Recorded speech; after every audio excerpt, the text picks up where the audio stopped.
This episode of Made in America TV is brought to you by America's Inventor Lady and Home Talk USA. Home Talk is a proud member of the King's Broadcasting Network, which has been bringing you the best in home-based innovation since 1998. Hi, everyone. Thank you so much for being with us for this episode of Made in America.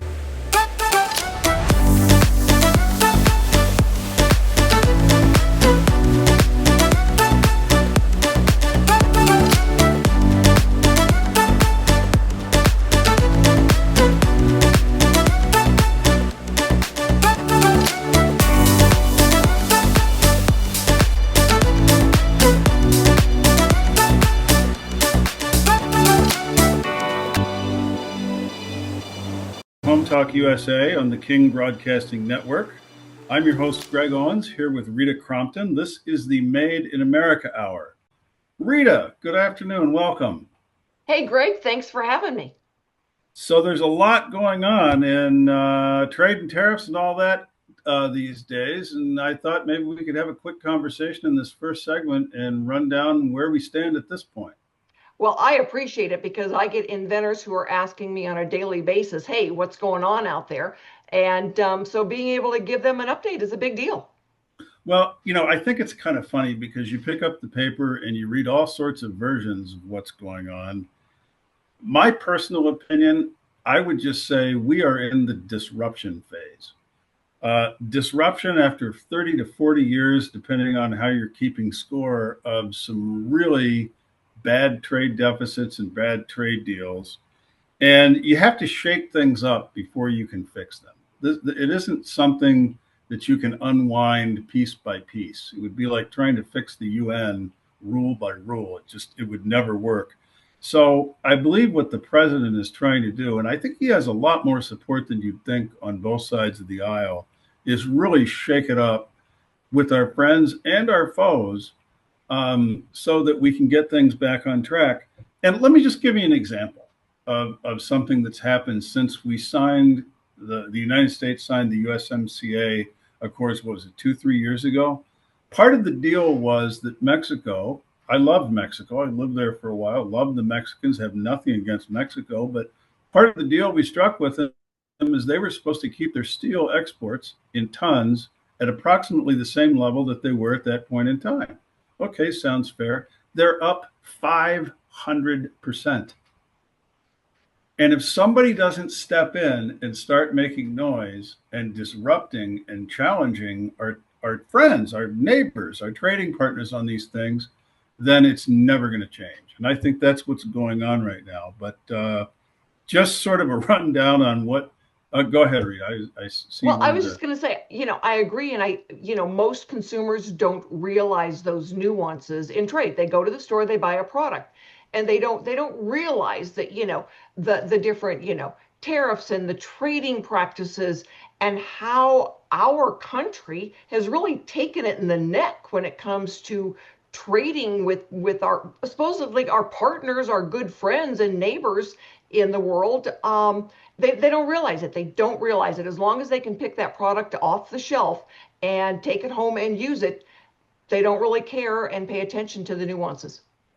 Well, and pay attention to the nuances. How are they going to pay attention to it? Because the people who own the big corporations who have made billions and billions of dollars off of outsourcing products very cheap have thrown literally millions of Americans out of work, closed down factories.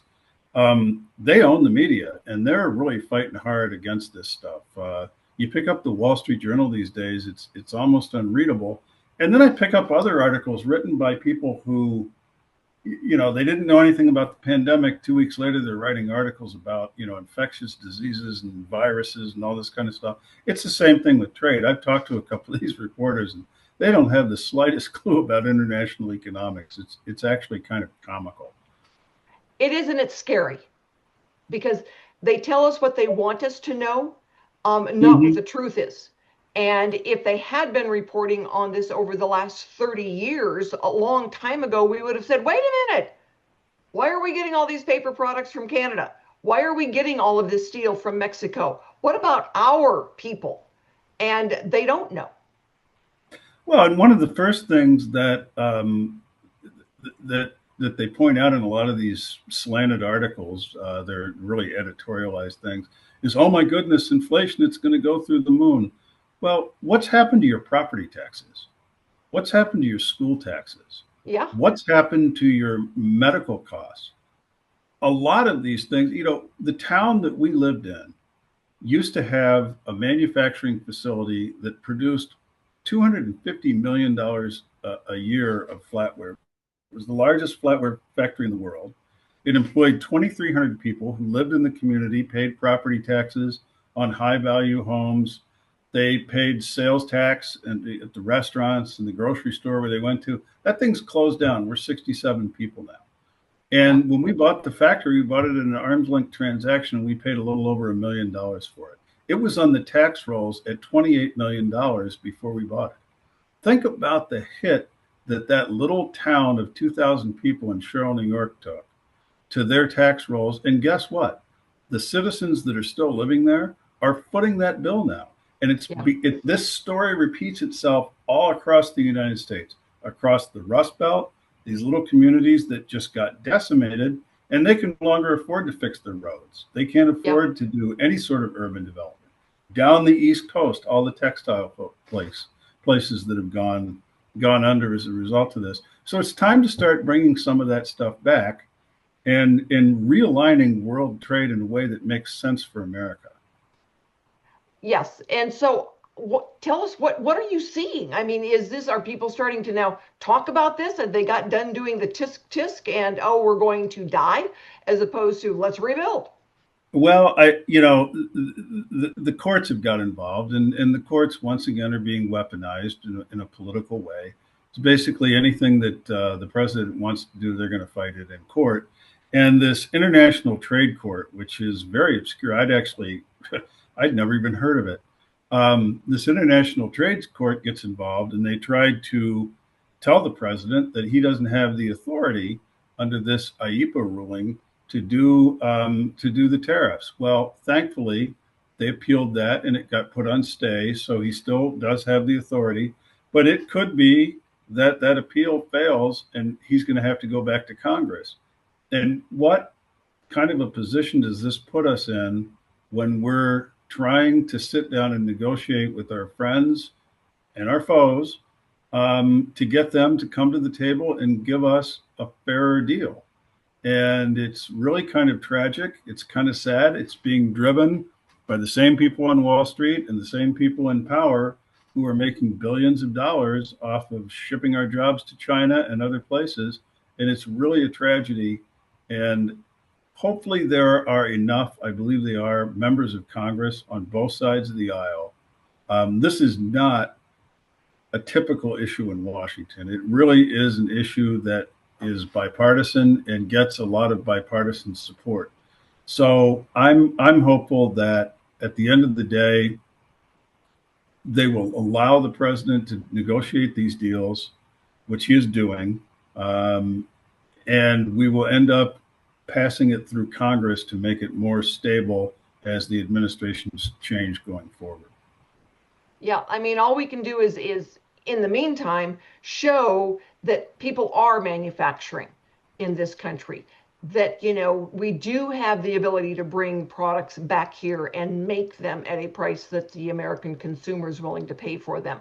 I mean, I learned a long time ago that when I want something of higher quality that is going to last more than 6 months, I'd better have made in America on it. Yeah, and one thing is, there are a lot of people on Wall Street that don't care where it's made. They don't care about American jobs. There are a lot of people in Washington that still are holding on to the globalist view, and they're staying in power and making money doing that.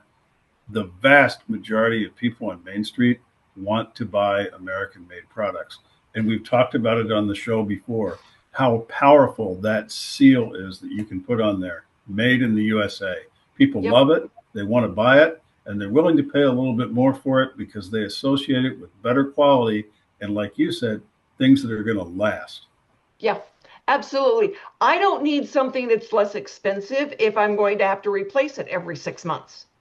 I'd rather pay twice as much for it and have it last 5 years. Absolutely. I just bought a refrigerator. It was actually assembled here in the USA, but a lot of foreign parts. And anybody who's bought an appliance lately knows that after a year or two, things start going wonky with it. I Um, know. Actually have one out in the shop that's one of those old refrigerators. It makes a lot of noise and it's got the big handle on there where you pull it. It Yeah. probably weighs 3,000 pounds. That thing's been going since the 1960s. Yeah, And one yeah. of the appliance repair guys goes, never get rid of that because you can fix it and it'll keep going forever.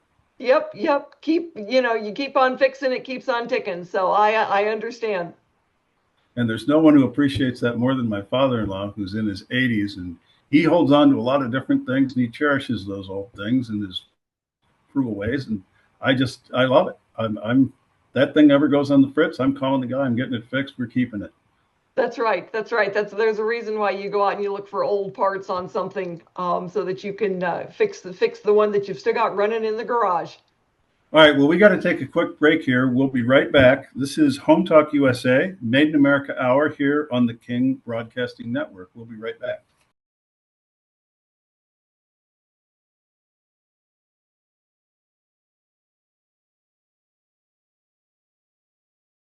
Welcome back, everybody, to Home Talk USA. This is the Made in America Hour on the King Broadcasting Network. My name is Greg Owens. I'm your host, and I'm here with Rita Crompton. We're going to get with Rita and her guest here in just a second. Welcome back, Rita. And I understand you have brought a couple people with us that are actually making things here in the United States. It's wonderful when I talk to inventors. They've been doing this for a few years, and they make in California, they make in Colorado, they make in Wisconsin, Minnesota.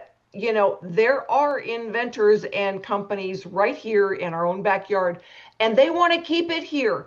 And Ian Osborn has been a friend for years. Gosh, Ian, we've known each other for what, 15 years now? Oh, And plus.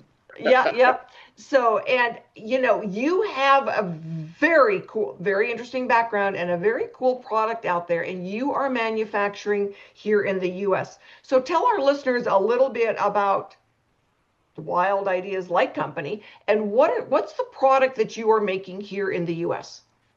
So, Wild Ideas Light Company is a 22-year-old firm that designs and develops products exclusively with LED lighting and embedded within those products. Our first product that went to market was a miniature puck light that is 1 inch round by 3/4 inch thick with a 1 inch bezel, and if it's pretty much flush within any product that it's buried into, we have them in over 150 hospitals nationwide. And our first hospital that was installed 19 years ago just lost half of their table. After 19 years of never being turned off, they just called and said, hey, we've got a portion of our table that we have some lights that are affected. Can you help us? Not a problem. Send them out some brand new modules, and they unplug them, plug them back in again, and their table's up and function again. Not bad for 19 years of never being turned off, which is Yes, pretty cool. Congratulations. That is wonderful. So when you got started and you thought, oh, everybody does their LED lights in one of those other countries, you went there and you came back. Yeah, I lasted just fraction over a year having product manufactured over in Shenzhen. And my problem was that after a container would come overseas, we would find that we were repairing almost half of our container of product with minor glitches, bad solder joints. Typically, it was always the case, bad solder joints. So we were actually putting out more of our labor costs back into fixing everything. And so my grandfather said, let's go old school and let's go to small communities. And we started going to smaller communities that are within 100 miles. And we started asking them if they'd be interested in doing contract manufacturing at some of these small mom and pop shops. And it's been running ever since then. So we manufacture our latest product we actually have. It's called Night Golf Systems. It is a device that supercharges glow-in-the-dark golf balls for night golf competitions, driving ranges.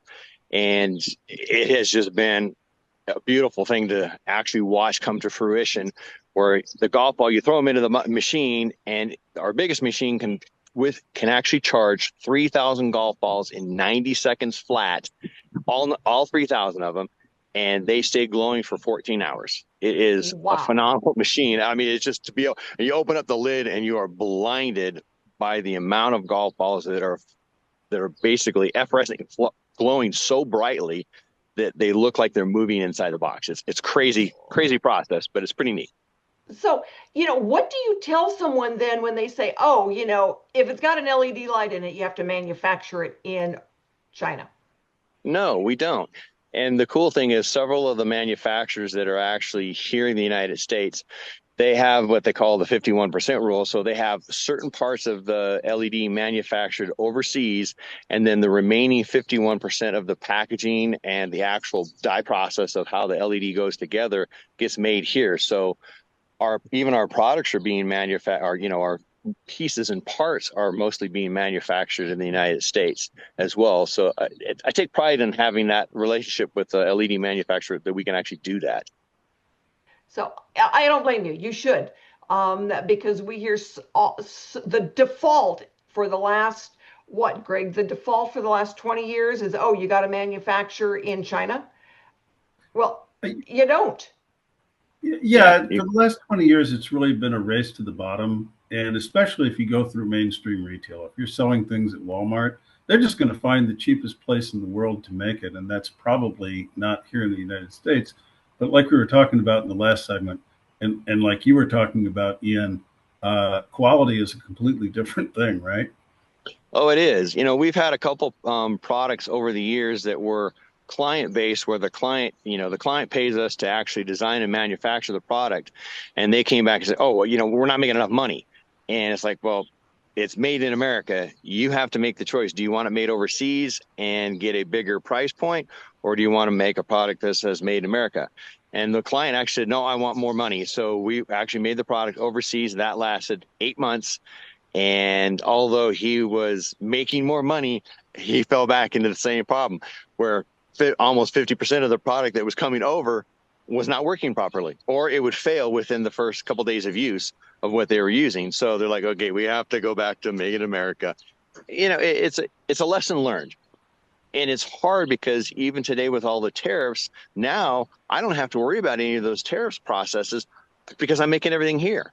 There might be a couple pieces or parts electronic wise that might come from overseas, but I always make sure I have 3 to 5 different processes of components capable of doing the same thing that I can get. So in the event I can't get a part, at least I can still manufacture the product.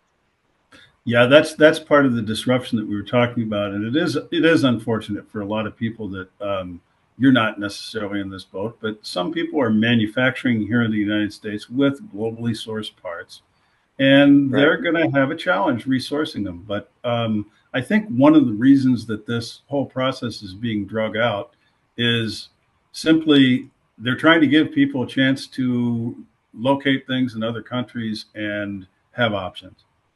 Yeah. So it's, we're proud of you for manufacturing here. That's wonderful. And the fact that, you learned the lesson, you brought it back, you teed it up, no pun intended with that golf thing you got there, but, you're working on, staying here, doing better. And kudos to you, Ian, and Wild Ideas Light Company. It's been a long road process. I'm sure it has. And, we'll have you on again because we're going to want to know how you do with that golf product. I'm your host, Greg Owens. I'm here with Rita Crompton. This is the Made in America Hour. And Rita is going to join us and introduce Brandon, her guest for this segment. Rita, welcome back. Well, that was fun, that last segment, talking to somebody who's actually making things here in the United States. And you have Brandon with you, who is also making things here in the United States. Why don't you introduce Brandon and let him tell us a little bit about what he's up to? Well, Brandon Kollar, I've known now for a few years, and he's actually going to be our guest speaker at the Inventors Roundtable this week.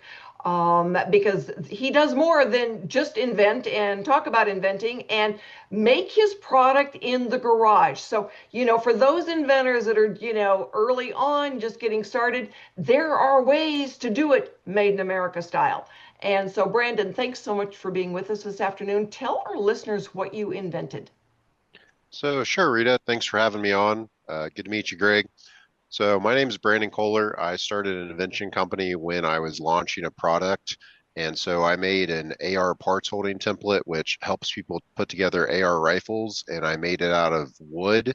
I started as a foam prototype, which is what I was going to do long term. And then as you're testing samples and testing cases, things change and manipulate. So I always recommend people don't make 500 of their first item because they think that's what's right. They're going to find things that change and update as it gets reviews.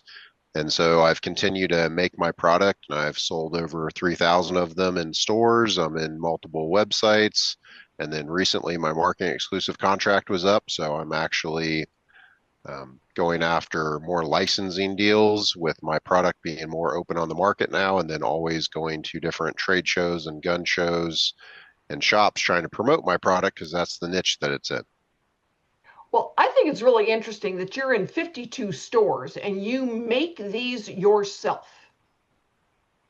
Yep, every one of them, and family affair. And sometimes when you get rushed orders, you got to bring in help and run machines or buy a second machine. I actually had to buy a second machine during a large run because it was funny. I was working with an order with a customer, and I told them, hey, I need 6.5 weeks. They're like, great. And we came up with pricing, and then of course I get the order and the pricing was where they wanted it. And then I think I had 3 weeks, 6 days to deliver with a bunch of stipulations that if I didn't, I got dock fees and all these things. So I had to get a second machine, pull out all the stops, buy additional things to make the processing faster, call in help. And that's something it was a learning experience. It wasn't fun at the time, but I definitely learned from it and performing under pressure and all that great stuff. So I got to ask you here. As your business grows, Brandon, and your orders increase, at what point do you say, okay, I can do 500 at a shot. I cannot do 5,000 at a shot. Do you just build a bigger garage or do you actually contract out? So I've been meeting with different manufacturers and plastic injections, packaging companies to try to learn who my resources were in the area and then find out also what they were willing to do. Because early on, some places wouldn't want to deal with me unless I was doing 5,000 units. And so at the time, I wasn't ready for 5,000 widgets to even do pricing and molds and everything with them. So as I was getting bigger orders, I was also trying to learn from local resources to find out what their capability was in case I got a giant order, or as I was ordering a pallet of material, like I had to get a pallet of wood from Canada one time and show up at my house. And so that was its own entertaining aspect of you can also build this as you're going. Like, yeah, you can get that huge order, you can get that 50,000 unit order, but as you're doing your small ones, you have to understand your economy of scale, what things are costing you, what the labor rates are, where you're doing it at. And so how I did it is I was actually learning as I went. So as I was doing the bigger orders, I had to find out what my local resources were that could help me on a large scale order, and then what that would cost, how much money I had to give up, how much money I had to deposit for them to make sure the processing was correct, and go from there. So your plan then is to stay made in America. Correct. And you are able to then expand as you need to, whether it's in your community or in a different area, for what you need to do to fill those larger orders. Correct. And then the only thing I'm currently moving towards on my product, because it's made out of Baltic birch, it's made out of wood, is if there's a way I could do like a molding of a harder plastic that would look like wood, and then I could print on top of it, because that would speed up my process tremendously. It would still look good. It would still have a weight. The tolerances would still be correct. But then you could whip them up in seconds when you're able to print on top of something versus sanding, cutting, rastering, and gluing. Because So, my price point's high right now. So I've had suggestions to get it lower. You have to find new materials to be able to do that. I have to ask a question. I don't remember exactly what the process is called, but I have a friend who works in a plastic injection molding company. He works with Remington a lot, and they actually take their gun stocks and they dip them in this solution, and it gives them these really cool patterns, prints. Like a hydro dipping. That's probably what it's called. Yeah. Is that something that you've ever done? Not with my current product, but it would look neat if you could do it correctly. And as long as you could print or then do the lasering afterwards, because you would need your base layer done. And then because I'm labeling and diagramming, that would have to be on top. Cool. So when you went out and found these contract manufacturers, how difficult were those conversations, and what were the issues that you had? What were the issues that they had, other than the MOQs, the minimum order quantity? They completely varied. Some of them would do like a quick lunch and learn with me and do like a tour of the facility to kind of show them what they were doing in case they could get additional work. And then some of them they would give me advice too, because I'd tell them where I was at. I was like, hey, young inventor, this is my second product. Here's what I'm trying to do. So some of them would be kind of like fortunate and help you and give you a block of their time. And then other people are like, hey man, time is money and you really got to be established. You got to have 5,000 units. You got to have something that's already like done unless we're doing a new master mold. I definitely got benefited that more people were willing to help than more people that just shut the door on me. And then, of course, they're helping you with little things like, what are you doing with packaging? What are you doing with printing? What are you doing with this? Have you thought about this aspect that sped me up to say, hey, I could actually, when I'm to this point, I can speed up my manufacturing process or I'm going to change something. So that's a benefit too, because they will look at your product no matter what widget it is or what service, and they're going to apply it to something that's similar or different. But they're like, hey, if you shifted yours towards this manufacturing process, here's what you can get done per minute, per second, per hour. And that was way more appetizing because my current product takes over about 29 minutes to make per unit with the laser time, the hands-on time, and the hand crafting versus what if I want to make this more of a gift price item to get it down to. Well, I applaud the entrepreneurial spirit, and I'm just sitting here kind of chuckling to myself. That product development and improvement phase, how difficult would that be doing it halfway around the world in Mandarin Chinese? I don't know. I think it would be a little bit more challenging. I've had inventors say, oh, well, I'm going to go to China. It's like, no, you don't go, if you've got a manufacturer there, okay, whatever. But, you don't, if you want to go on a vacation, take a vacation, hire a tour guide. But you don't go over there for manufacturing because it's too hard to understand the nuances of the conversation. So you walk the plant. It doesn't mean that they're going to make it right. Oh my God, they're just holy mackerel. You don't go there unless you're going on vacation with a tour guide. Yeah, yeah, and Rita, I've had so many experiences playing around in this Made in America space where you talk to people like Brandon, you talk to people like Ian, and it's inspiring, and you share information, and everybody's helping each other because we need a renaissance in American manufacturing, and it's people like Ian and Brandon that are going to help us bring it back. Absolutely. Well, we've run out of time again on this segment. We're going to have to take a break here. This is Home Talk USA on the King Broadcasting Network. I'm your host, Greg Owens, here with Rita Crompton, and we will be right back.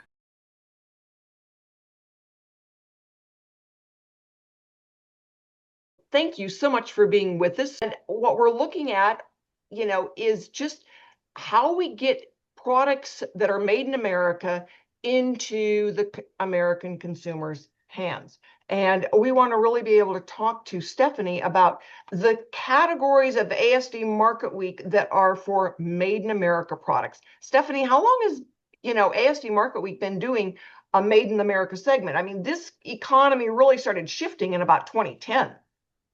Well, it's coming back stronger than ever. But I have to tell you, so ASD, you and I, we always laugh about what it represents. It started as an Army surplus show.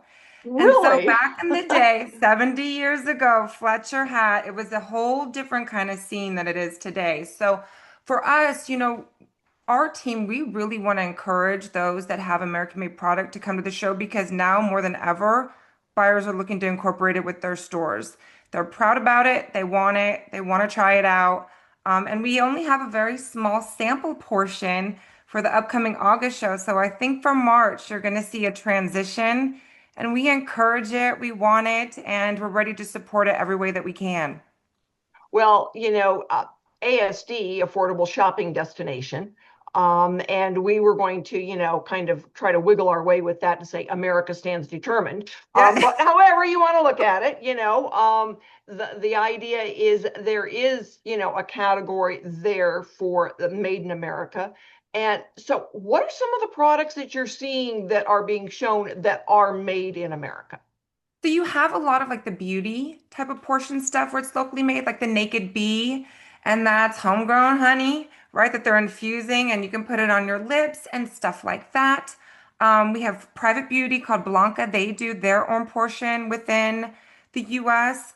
And then we just have little trinkets here and they're very small, like I said. But we're starting to see that kind of elevate and more people express their interest and say, okay, how do we get to the show? Because now we feel more confident that we can compete and that our product will be accepted and that the price points are solid and that your buyers are going to want to take advantage of putting it in their stores. Well, there's a lot of people listening that are, buyers, resellers for different products and different industries. How do you encourage them to come to ASD Market Week? So ASD, we have the largest variety of product out of any other trade show that's within the US. So when I talk about we do things from tools to beauty, accessories, everyday household goods, you name it, we have it.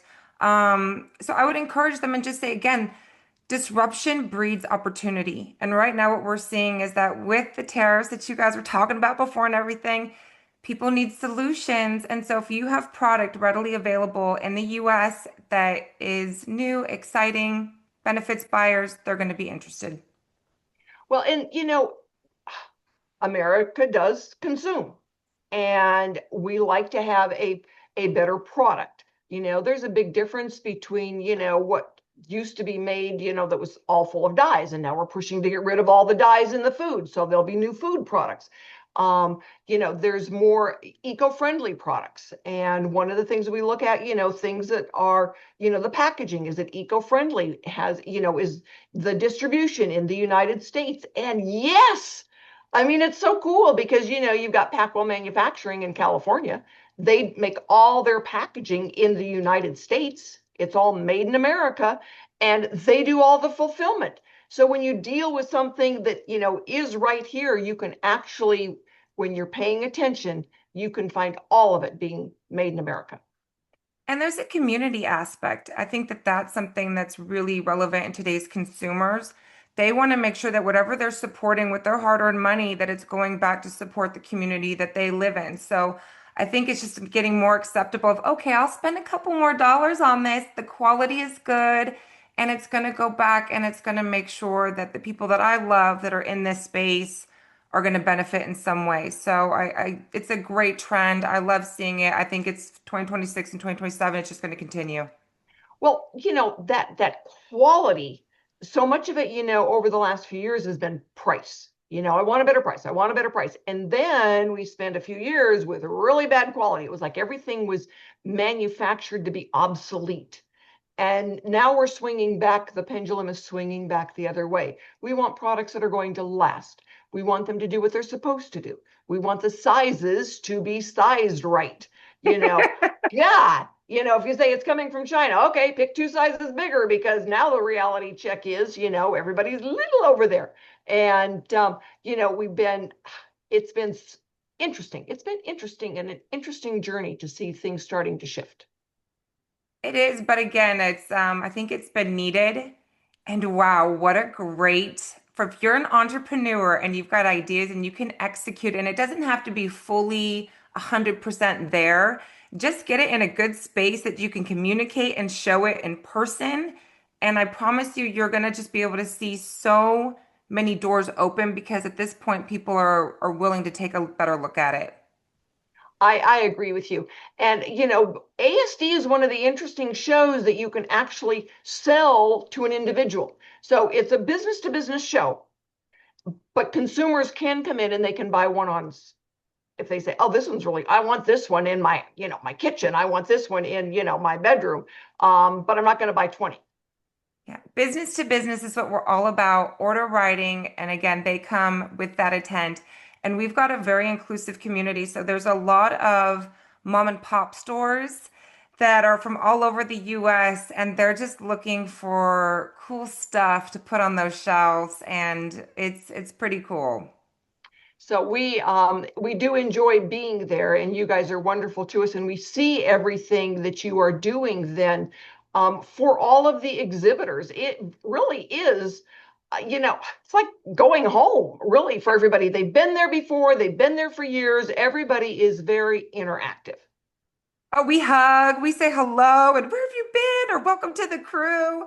We love new people, and we certainly love reunions.